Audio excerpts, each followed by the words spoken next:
Welcome to this next lecture, that is chapter function. So in today's lecture, we will see some more functions regarding and range. For some functions, we will find only domain. Range is not necessary to find because process is difficult, but we can find domain easily, right? काही ठिकाणी question तुम्हाला फक्त domain साठी येणार, प्रत्येक वेळेला domain पण काढा, रेंज पण काढा, असं काय त्याला कंपल्शन नसणार आहे. So don't worry. So we can find domain and range simultaneously, or some question we will find only domain, right? So काल आपण अंडर रूट क्वाड्रॅटिक तो पॅटर्न बघितला होता, डोमेन आपण काढला होता आणि रेंजला आपण 0 to इन्फिनिटी पर्यंत पोहोचलो होतो. त्याचा ग्राफ कसा असतो तुम्हाला व्हिडिओ काढून पाठवलेला होता, ठीक आहे, तो तुम्ही बघितलेला असेल. Some more question regarding with your square root, okay?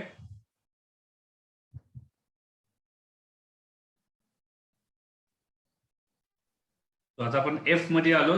तर एफ मध्ये जो पॅटर्न्स आहेत, एफ मधले पुढचे क्वेश्चन्स, राईट. फर्स्ट क्वेश्चन, त्यातलं थर्ड क्वेश्चन आपला होता एफ मधला, y equal to under root 4 plus x upon 3 minus x. See properly fast. Y equal to 4 plus x upon 3 minus x. So same pattern, we have to find out first domain. So what we will write? Function exists when? Function exists कधी असणार आहे? Obviously first criteria is 4 plus x and 3 minus x should be greater than or equal to 0. Obviously any term inside square root must be positive. Square root च्या आतमध्ये term compulsory positive पाहिजे तरच square root possible आहे. And दुसरी condition काय असणार आहे? Denominator should not be equal to 0. So both conditions will takes part. दोन्ही कंडिशन यात आपल्याला बघावे लागतील. फर्स्ट कंडिशन, स्क्वेअर रूटच्या आतमधली टर्म पॉझिटिव्ह पाहिजे, 0 चालेल, पण न्यूमरेटर आपण डिनॉमिनेटरचा सुद्धा कन्सेप्ट लावावा लागेल की डिनॉमिनेटर 0 चालणार नाही. या दोन कंडिशन्स आपल्याला कराव्या लागतील. आता याच्यावरून हे लगेच तुम्हाला सॉल्व्ह होणार आहे की x should not be equal to 3. So it is your first concern, right. x should not be equal to 3 हा आपला डोमेनचा पार्टच आहे की डोमेन मध्ये 3 तुमचा येणार नाही. आता हा पार्ट तुम्हाला सॉल्व्ह करावा लागेल. 4 plus x and 3 minus x should be greater than or equal to 0. Okay, so it is concept of numerator upon denominator. Numerator upon denominator आपल्याला पॉझिटिव्ह पाहिजे. काल आपण मल्टिप्लिकेशनचं बघितलं होतं. Multiplication of two terms is positive म्हणजे greater than equal to 0. आता दोन टर्मचं मल्टिप्लिकेशन पॉझिटिव्ह कधी येणार? जेव्हा दोन्ही टर्म्स पॉझिटिव्ह असतील और दोन्ही टर्म्स तुमच्या निगेटिव्ह असणार आहेत. आता इथे कसं होणार आहे? दोन टर्मचं डिव्हिजन तुम्हाला पॉझिटिव्ह पाहिजे. सो सेम कन्सेप्ट म्हणजे पॉझिटिव्ह अपॉन पॉझिटिव्ह हा एक कन्सेप्ट झाला. और negative upon negative, right. Numerator denominator दोन्ही पॉझिटिव्ह पाहिजे तर डिव्हिजन पॉझिटिव्ह मिळणार, आणि न्यूमरेटर डिनॉमिनेटर दोन्ही निगेटिव्ह असतील तरी पण आपल्याला आन्सर पॉझिटिव्हच मिळणार आहे. So we have to solve this two केसेसली. Then we have to make all the 3 conditions. तर इथे फर्स्ट कंडिशन काय येणार आहे? Numerator positive, so 4 plus x is positive and denominator positive, 3 minus x is positive, right? And second condition, negative upon negative, so 4 plus x, numerator should be negative, at the same time denominator is also negative. दोन cases मध्ये त्यांना आपण divide केलेलं आहे. मग ते multiplication मध्ये असू देत किंवा डिव्हिजन मध्ये असू देत, तर त्यांचा आन्सर पॉझिटिव्ह पाहिजे असेल, टर्म्स पॉझिटिव्ह पाहिजेत किंवा पाहिजेत. हीच कंडिशन लेस दॅन 0 आपल्याला विचारलं की दोन टर्मचं मल्टिप्लिकेशन और डिव्हिजन निगेटिव्ह पाहिजे असेल तर एक टर्म पॉझिटिव्ह असणार, दुसरी टर्म निगेटिव्ह असणार. आणि सेकंड केस काय असेल? First term negative and second term positive, right. It is the basic differences. If we want multiplication or division of two terms less than 0, it means negative. That means one term from the two terms should be compulsory positive and second term should be negative, right? हा criteria झाला. आणि दोन्ही positive पाहिजे असेल तर त्याला आता आपण सॉल्व्ह करतोय. दोन्ही टर्म्स पॉझिटिव्ह पाहिजेत किंवा दोन्ही टर्म निगेटिव्ह पाहिजेत. Both term should be positive और both term should be negative. Now solve this. What you will get here? X is greater than minus 4. 4 will go to the right side. X is greater than minus 4. At the same time, what we want? 3 is greater than x. Or you can write x is less than 3. So draw number line and see which part you are getting. Right? Number line जर draw केली तर तुम्हाला ते जास्त चांगल्या पद्धतीने समजेल what we want. Okay, minus infinity plus infinity हे दोन नंबर्स घ्यावे लागतील तुम्हाला, -4 and 3. तो -4 लेफ्टला असणार, 3 असणार तुमचा राईट साइडला. Now what we will get, obviously see here properly, x is greater than -4. Greater than -4 means what? Right side greater than -4. The right sideचा part -4 to infinity. X is less than 3 means this part. दोघांमधला common part कुठला असणार आहे? हा part दोघांमध्ये common असणार आहे. So finally you can write here x belongs to -4 to 3. Now see here, आपल्याला डिव्हिजन 0 सुद्धा चालणार आहे, पॉझिटिव्ह चालेल, 0 पण चालेल. मग 0 कधी येणार? जेव्हा न्यूमरेटर 0 असतो. न्यूमरेटरला तुम्ही 0 दाखवा, म्हणजे मी इक्वल टू करतो. 4 plus x greater than or equal to 0. So x greater than or equal to -4. म्हणजे हा -4 ला तुमचा इथं डॉट असणार आहे आणि 3 ला इथं तुमचा सर्कल असणार आहे. -4 is included, 3 is not included. So your interval is from -4 to 3, semi closed interval. -4 is included, 3 is not included. आणि आपल्याला 3 घ्यायचाच नाहीये, तो आपण इथं पण लिहिलेला आहे, x is not equal to 3. 3 आपल्याला घ्यायचाच नाहीये असं पण. आणि लेफ्ट साइडचा -4 चालणार आहे. -4 जर तुम्ही इथे टाकला, इथे जर तुम्ही -4 पुट केलं तर तुम्हाला न्यूमरेटर 0 मिळेल आणि 0चा स्क्वेअर रूट पॉसिबल आहे. -4 is valid, right. Now go for second case. Second case मध्ये तुम्ही इथं आला, इथं काय काय कंडिशन मिळत आहे बघा. x is less than -4 and 3 is less than x, or you can write x is greater than 3. Again same concept, minus infinity plus infinity, -4 and 3, left side -4, right side is 3. Now locate in the intervals. X is less than -4, it means left side. less than म्हणजे left साइडच्या values, x is greater than 3 म्हणजे right साइडच्या values. म्हणजे हे दोन्ही arrows opposite साइडला झाले. So at a time ती condition satisfy होणार नाही. मग इथं आपण लिहिणार no solution, right. So finally what you will get, your domain, finally domain is x belongs to -4 to 3, 3 open bracket, कारण 3 तुमचा चालणार नाहीये. It is your domain -4 to 3. आणि याचाच तुम्हाला मी काय शॉर्टकट पण सांगितला होता की काय काय असतो शॉर्टकट. याला इक्वल टू 0 दाखवा, याला इक्वल टू 0 दाखवा, ते दोन पॉइंट्स प्लॉट करायचे आणि मग त्या इंटरव्हल मधला एखादा पॉइंट टाकून बघायचा आणि मग कुठं पॉझिटिव्ह आहे कुठं निगेटिव्ह आहे ते तुम्ही सर्च करू शकता. बघा इथे मी करून दाखवतो तुम्हाला, जो आपण काल मेथड बघितलेला मल्टिप्लिकेशन मध्ये. It is -minus infinity, it is plus infinity, right. मी आता सांगितल्याप्रमाणे आपण काय करणार, काल फक्त मल्टिप्लिकेशनला फॅक्टर्स होते, इथे डिव्हिजन आहेत. याला इक्वल टू 0 दाखवा, तुम्हाला मिळणार किती, x इक्वल टू -4. याला इक्वल टू 0 दाखवा, x मिळणार तुम्हाला 3. -4 आणि 3 यांना पुट करा तिथं. -4 and 3 म्हणजे लेफ्ट साइडची लाईन परत ड्रॉ झाली. मग आता आपल्याला 3 इंटरव्हल्स मिळाले, 3 इंटरव्हल्स. याच्या लेफ्ट साइडचा एक इंटरव्हल आहे, मधला एक इंटरव्हल आहे आणि राईट साइडचा इंटरव्हल आहे. कुठल्याही एका इंटरव्हल मधला कुठलाही पॉइंट घ्या, राईट. समजा मी 3च्या राईट साइडचा घेतो, 3 साइडचा राईट साइडचा समजा आपण घेतला, इथला एक 10 नंबर घेतला मी एक्स ऍक्सिस वरचा, ठीक आहे. याला परत इथंच पुट करून बघा, या व्हॅल्यू मध्ये इथं न्यूमरेटर डिनॉमिनेटरला 10 टाकून बघा. 4 + 10 किती मिळणार आणि 3 - 10 किती येणार, -7. म्हणजे याचा आन्सर तुम्हाला निगेटिव्ह मिळणार आहे, राईट. 3च्या जर तुम्ही राईट साइडला गेला तर आन्सर तुम्हाला मिळते निगेटिव्ह. सी प्रॉपरली, 3च्या राईट साइडला आन्सर निगेटिव्ह मिळणार आहे.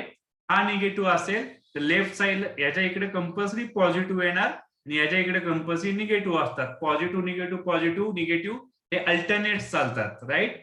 याचा तुम्ही एक टेंटेटिव्ह ग्राफ काढायला गेला तर -4 आणि 3 ऑब्विसली इथं निगेटिव्ह आहे, म्हणजे हा ग्राफ या साइडला येणार, हा पॉझिटिव्ह आहे आणि हा निगेटिव्ह आहे. मग आपल्याला पॉझिटिव्ह साठी पाहिजे होता, म्हणजे हा इंटरव्हल तुमचा झाला -4 to 3. 3 तुम्हाला चालणार आहे, सॉरी -4 चालणार आहे आणि 3 चालणार नाहीये. मग 3 ला फक्त तुमचा येणार सर्कल. 3 ला आपल्याला मिळत आहे राईट. म्हणजे हा तुम्हाला मी सांगितला शॉर्टकट. पॉइंट्स टाकून बघायचे आणि चेक करायचं कुठं पॉझिटिव्ह आहे कुठं निगेटिव्ह आहे. आणि लेफ्ट साइडला त्याला मी ब्रीफ मध्ये सॉल्व्ह करून दाखवले तुम्हाला आन्सर एक्झॅक्टली कसं काय येऊ शकणार आहे. तेच इंटरव्हल आपण का घेतलं -4 to 3 ती प्रॉपरली.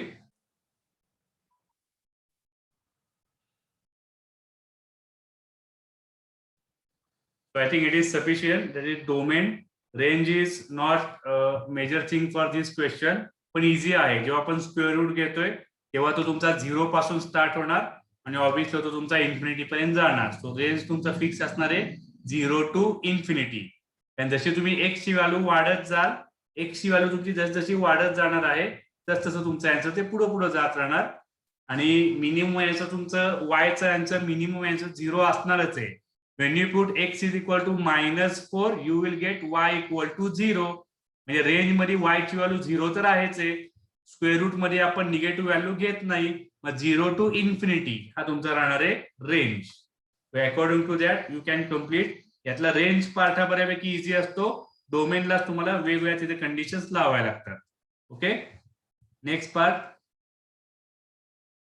Greatest integer function. काही जणांना मे बी झाला असेल, काही जणांना झालेला आहे तरी पण कळलेला नाहीये आणि काही जणांना काहीच झालेलं नाहीये. सो आता या पुढच्या 2 फंक्शन कडे नीट तुम्हाला बघावं लागेल. Greatest integer function and fraction function. List integer function एक असतो पण त्याला फार काही युटिलाइज होत नाही. तो greatest integer function equal to bracket x. त्याचं काय मिनिंग आहे ते तुम्हाला सांगतो. तुम्हाला ऑब्विसली आपण काही एक्सच्या व्हॅल्यूज सिलेक्ट करायच्या आणि वायच्या व्हॅल्यूज आपल्याला फाइंड करायच्या. ठीक आहे. सपोज तुम्ही घेतला x is equal to 0, y किती मिळणार, y equal to bracket 0. Bracket 0चा आन्सर 0च असणार आहे. X equal to 1, y equal to 1. X equal to 2 टाकला तर वाय काय मिळणार, ब्रॅकेट 2. तो ब्रॅकेट 2 चा आन्सर 2च असणार आहे. 3 चा आन्सर 3 राहणार, 4 चा आन्सर 4 राहणार. -1 ला -1, -2 -2, -3 -3 या व्हॅल्यूज तुमच्या फिक्स आहेत.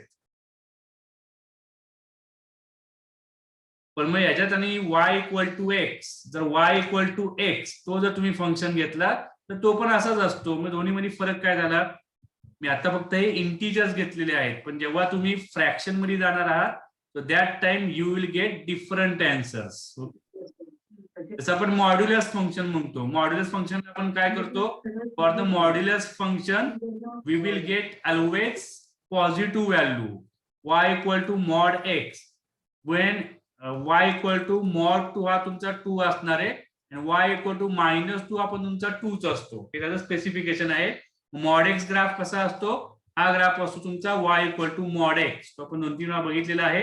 राईट साइडची व्हॅल्यू असते y equal to x, left side असणार आहे y equal to -x.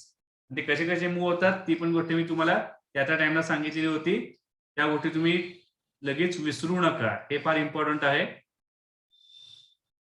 So let's see y equal to greatest integer function bracket x.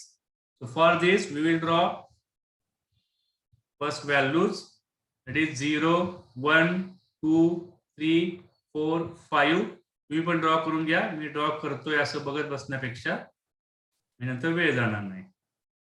1, 2, 3, 4, 5.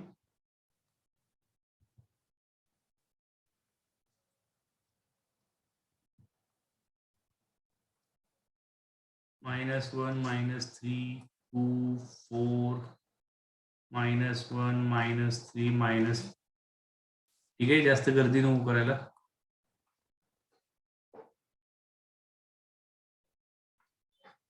मध्ये मध्ये तिथं आहेत ते मी घेतलेले आहेत. तो पॉइंट्स कुठले कुठले मिळाले आपल्याला. 0 ला आन्सर 0 आहे म्हणजे इथून ग्राफ जाणार. 1 ला आन्सर 1 आहे आपल्याकडं. ठीक आहे. 2 ला आन्सर तुमच्याकडे 2 आहे. 3 ला आन्सर आपल्याकडे किती आहे, 3. 4 ला आन्सर किती आहे आपल्याकडं, 4. -1 ला आन्सर आहे -1. -2 ला आन्सर आहे आपल्याकडे -2. -3 आन्सर आहे -3. आणि x equal to -4, y equal to -4. आता ही जर लाईन तुम्ही ड्रॉ केली तर ऑब्विसली तुम्हाला काय मिळणार आहे, y इक्वल टू एक्स अशी लाईन तुम्हाला मिळेल. क्लिअर का बघा सगळ्यांना. हे पॉइंट तुम्ही जॉईन केले तर तुम्हाला अशी एक लाईन मिळणार. पण या लाईनचं इक्वेशन असणार तुमचं काय असेल लाईनचं equation y equal to x. But y equal to x is not asked. आपल्याला काय विचारलेलं आहे y equal to bracket x विचारले म्हणजे काय ना काय त्याच्यात डिफरन्सेस असणार आहेत. मला मी करतो कॅन्सल. आता रिमेनिंग व्हॅल्यूज आपल्याला पुट करायचे आहेत. ग्रेटेस्ट इंटिजर म्हणजे काय तुम्हाला आन्सर हे इंटिजरच मिळालं पाहिजे राईट. आता जी आपण ही लाईन ड्रॉ केली होती ही जी लाईन ड्रॉ केली कसा होता 1 ला आन्सर 1 किंवा 2 ला आन्सर 2 इथपर्यंत करेक्ट आहे. पण 1.5 त्याला y ची व्हॅल्यू किती होती 1.5 होती किंवा 3.8 x इक्वल टू 3.8 होता त्याला y ची व्हॅल्यू होती 3.8 करेक्ट आहे का बघा. मग तो y equal to x fix झाला.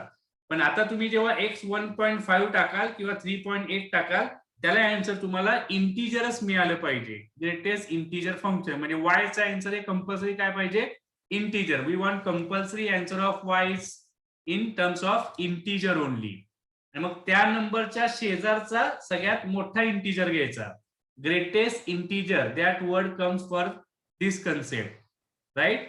It means of x and y more values for x and y. So take x equal to I think 0.2. okay 0.2 x axis वर कुठे येणार आहे बघा एकदा सर काढतो मी.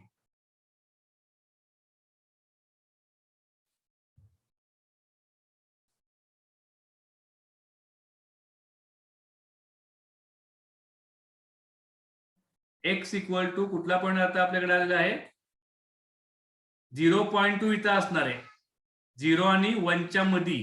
मग 0.2 च्या शेजारचा इंटिजर कुठला आहे मग त्याच्या लेफ्ट साईडला बघणार आपण. मग त्याच्या लेफ्ट साईडला बघायचं आपण शेजारचा इंटिजर आहे 0 याला आन्सर तुम्हाला मिळणार आहे 0.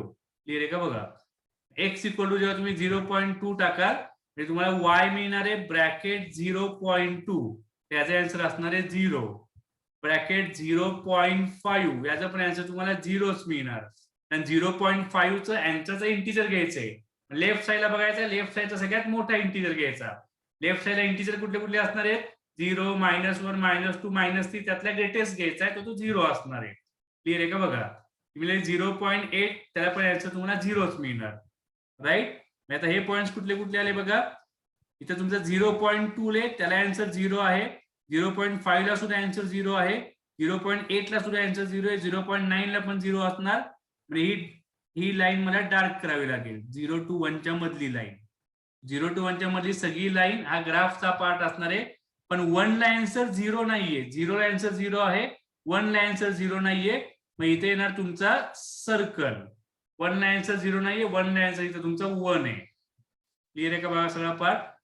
आफ्टर दॅट जेव्हा तुम्ही पुढचा ड्रॉ करायला जाल म्हणजे y इक्वल टू ब्रॅकेट 1.2 जेव्हा तुम्ही 1.2 घ्याल x is equal to 1.2 put केला 1.2 तुमचा इथं असणार आहे 1.2 ठीक आहे. तो तुमचा 1 आणि 2 च्या मध्ये असणार आहे. हा 1 आहे हा 2 आहे 3 आहे 4 आहे 5 आहे. नीट समजून घ्या काय काय करतोय आपण. सो 1.2 टाकला x च्या ठिकाणी तर y 1.2 चालणार नाही त्याचा आन्सर 1.2 आपल्याला चालणार नाहीये. मग तुम्हाला काय करावं लागेल 1.2 च्या शेजारचं 1.2 च्या लेफ्ट साईडला बघा ग्रेटेस्ट इंटिजर कुठला असणार आहे 1 याचा आन्सर तुमचं 1 असणार आहे. सिमिलरली y इक्वल टू 1.9 जरी घेतला तर तिथपर्यंत सगळ्यांचा आन्सर तुम्हाला 1 मिळणार. 1.1 ला आन्सर 1 मिळणार आहे 1.2 ला आन्सर 1 मिळणार 1.5 ला 1 मिळणार आहे 1.9 पर्यंत 1 मिळेल सगळ्यांचा आन्सर.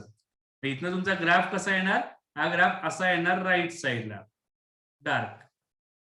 1 ला आन्सर 0 म्हणजे तुमचं डार्क येणार. पण 2 ला आन्सर 1 नाहीये 2 ला आन्सर इथे 2 आहे वरती ऑलरेडी डॉट काढलाय. इथे येणार तुमचा सर्कल. जसं तुम्ही आता 2 आणि 3 मधली कुठलीही व्हॅल्यू घ्या.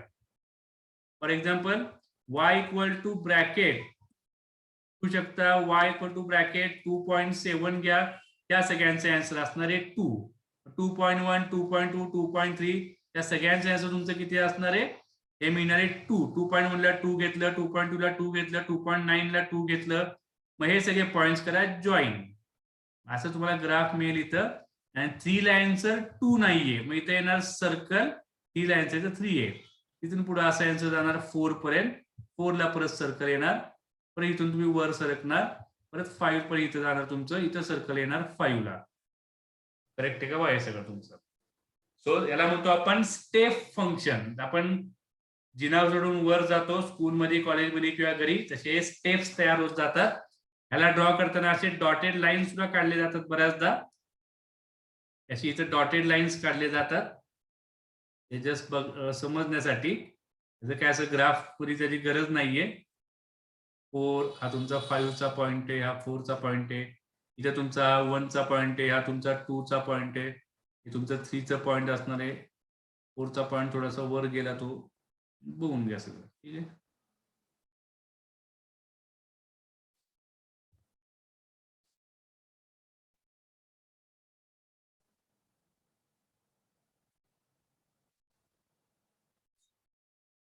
क्लिअर आहे का बघा.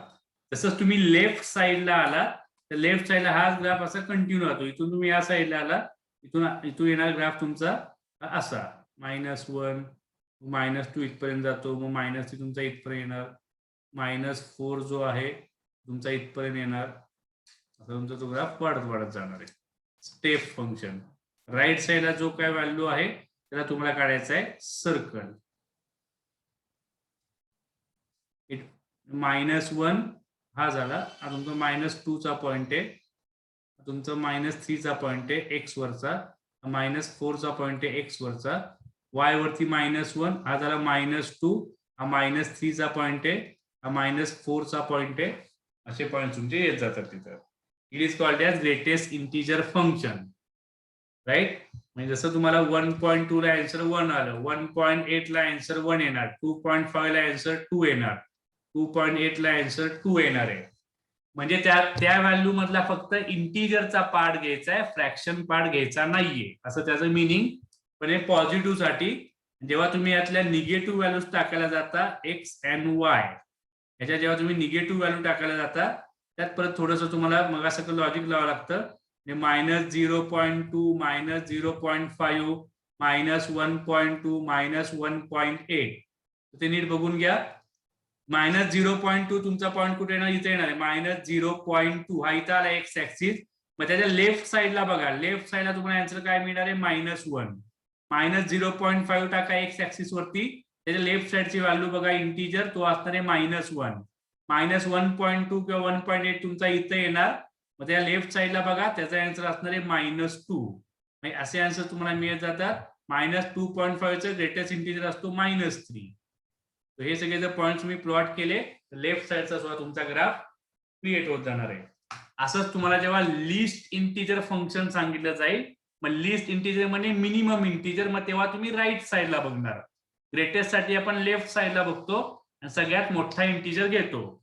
लिस्ट इंटिजरला तुम्ही राईट साइडला बघाल आणि राईट साइडला जेवढे इंटिजर्स असतील त्यातला तुम्हाला लिस्ट म्हणजे स्मॉलेस्ट इंटिजर घ्यायचा आहे. ठीक आहे. आता यातला जो इंडिव्हिज्युअल जो स्टेप्स आहे त्या प्रत्येकाचं काही ना काही इक्वेशन असणार आहे, तर ते नीट बघून घ्या. इथं काय काय असणार, हा 0 to 1 आहे, 0 to 1 इकडे काढतो मी.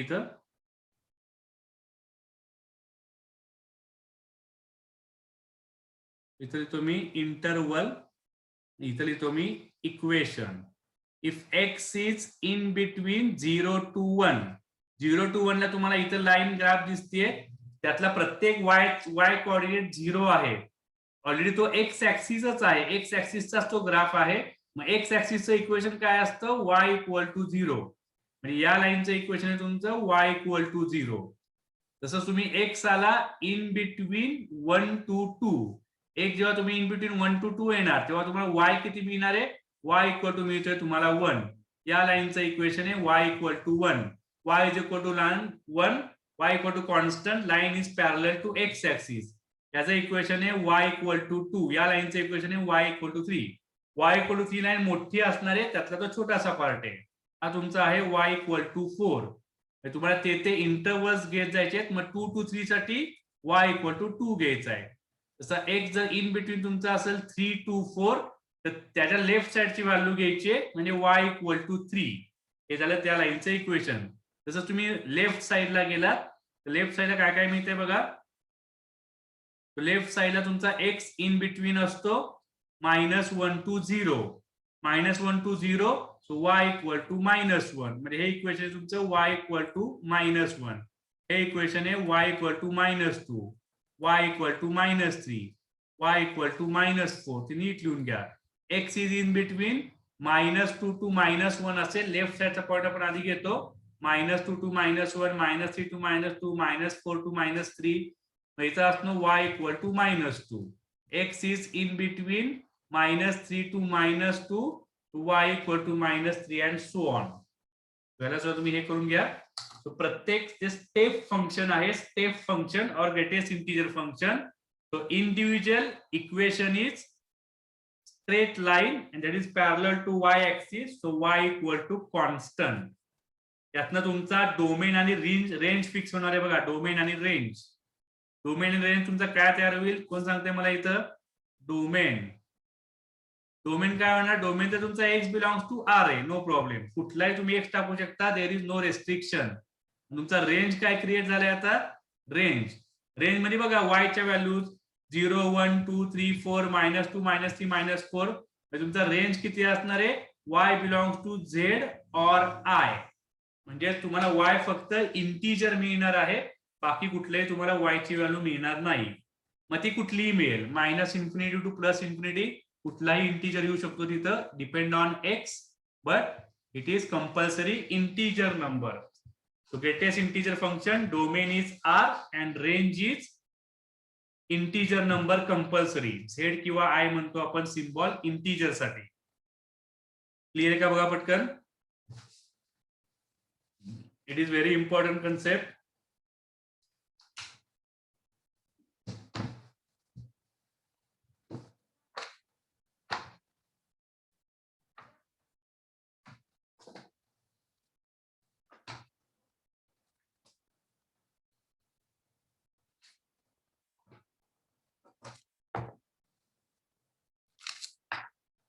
Ask me if there is any doubt.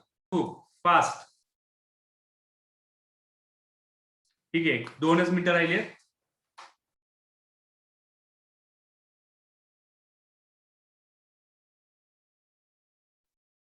Just hold on.